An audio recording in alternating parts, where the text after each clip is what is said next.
All right, so here's pretty much the overview of making the wing bone call. When you disconnect the turkey wing at the ball and socket joint, there's 3 bones that you need. This first one right here, going down, is this one. This is the other wing I did, which is gonna end up being the bottom part of your call. All right, and then there's 2 of them right here in that after that other joint. Okay, the last part of this wing, you don't need this part right here. So it's this bone, this bone, this bone, which make up the 3 parts of the wing bone call. Think about it as your humerus, radia, and ulna if you relate it to human anatomy. Next step, slow cook this, get it simmered. Show you the next step. Simmer them in some water, a couple hours.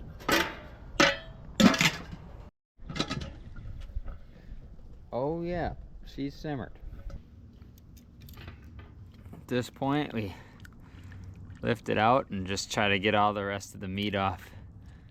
Should pull apart pretty simple, just like if you were eating wings at a restaurant, right? So here you can see there's essentially the humerus that I have by the tongs, and then the radius and ulna. Not sure if that's actually what they're called on a turkey, but that's your 3 wing bones for the call. Peel this off the best I can out here. Does not have to be perfect, especially on the ends, because those are gonna be getting cut off anyway. All right, at this point, there's a lot of cartilage that tends to hold on to the ends of these bones, and while you could boil it for an even longer time to get rid of that, that just weakens the bone the longer you simmer it and boil it. And since I'm going to be cutting it anyway, I'm going to just take the saw and cut it off about here, here, and here. And then the same thing on these ends. So just cut the ends of the bones off using a saw. Now there is going to be this spongy bone near the ends. I'll show you how to get that out in a little bit. Same thing on this end.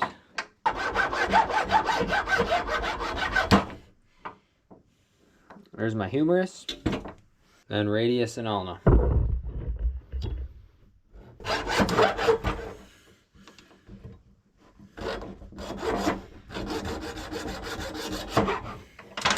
This saw is definitely not sharp. All right, I've got the 3 bones needed for a wing bone call. At this point, obviously there's still a lot of stuff on here that I want to simmer this a little bit more, but now that I got the ends cut off, simmering it more will help get that marrow and stuff outside, to kind of clean that up from the inside. So these are going to go back in the pot to simmer a little bit longer. Here's some that I already have cleaned up. These ones are a little less full of cartilage and stuff. All right, at this point, what you're going to notice is there's some spongy bone. This is hard, and it sometimes covers both ends. And obviously, you need to get rid of that. The best thing I've found is use a drill bit and just kind of get in there.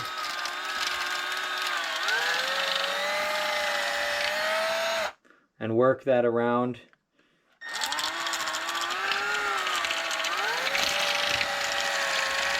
To crush that up. And you can get that on both sides. This side is even easier.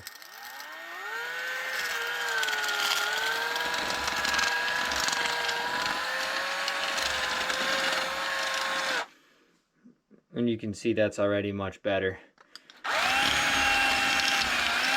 Breaks apart really simple. I might need to get to a smaller size on this one. This one I cut a little bit farther down that bone, opposed to this one right here. You'll see I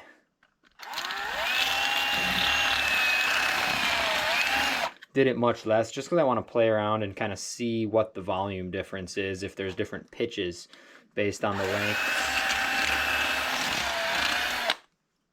Look at guys, I got baby Reed with me and he's sleeping right through this. Cute little boy. future turkey hunter right here. Smaller drill bit gets into those sides even better. At this point, it's all about just trying to get the 3 bones to fit together. I'm using, oh, look at this hook, by the way. It's gonna be a nice little bottle opener right there. But anyways, ended up cutting a little more off of this. Then I'm using this grinder to taper down the ends of this one to make sure it fits in there, like so.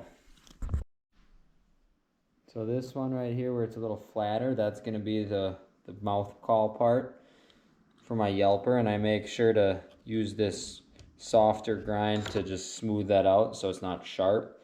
Then I tapered this one down a little bit, and I could go a little more on that one to fit into there. And then this end is gonna need to fit into there.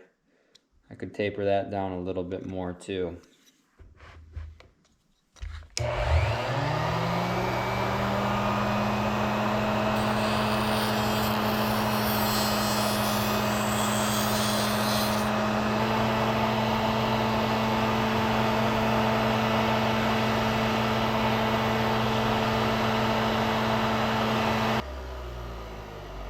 Alright, there we go.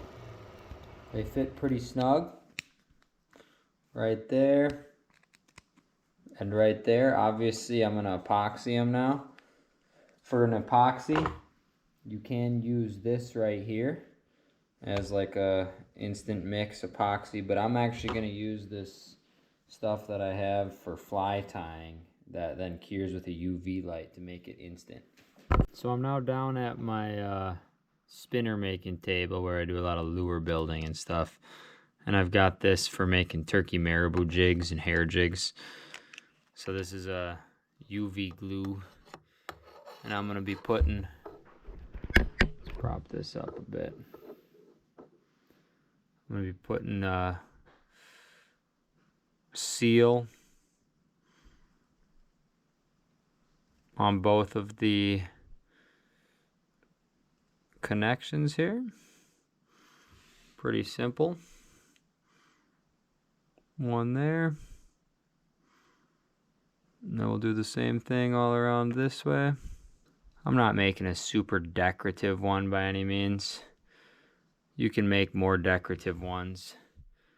But I mean, like here's one actually sitting right here that I've got. This is from the first turkey I ever killed. Me and my buddy Johnny, Team JB, he helped get me on my first ever bird. Had some decorative feathers on it, and this is more of like a decorative piece, but it does still work. For this one though, just gonna get that seal on there, and then I hit it with a UV light to cure that, lock it into place. Probably will be stronger if I use an actual epoxy opposed to just this stuff, but I'm hoping to go kill a bird with this this weekend, so want to get it done, make sure it cures before I head out with it.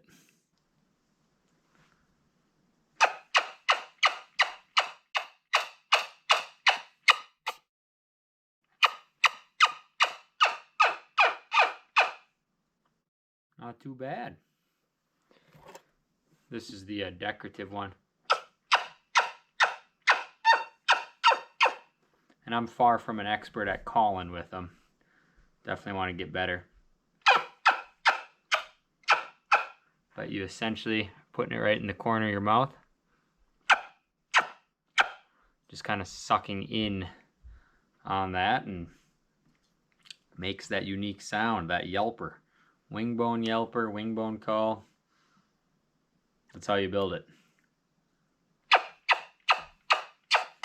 I also then will use this as a striker, and it actually works pretty good as a striker too.